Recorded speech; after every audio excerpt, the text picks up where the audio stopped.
মেৰাপানীত ভয়ংকৰ পথ দুৰ্ঘটনা ৰাহুল গান্ধী সভালৈ নিয়া বাহন দুৰ্ঘটনাত পতিত হৈ 9গৰাকী কংগ্ৰেছ কৰ্মী গুৰুতৰভাৱে আহত হয়।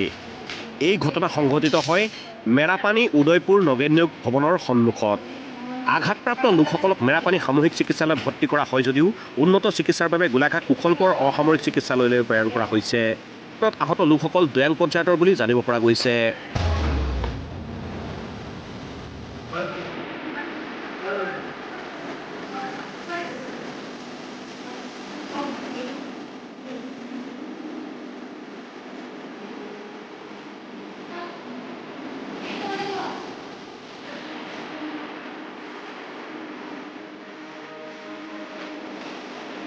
নিউজ ডেস্ক ৰিপোৰ্ট, খবৰ গোলাঘাট।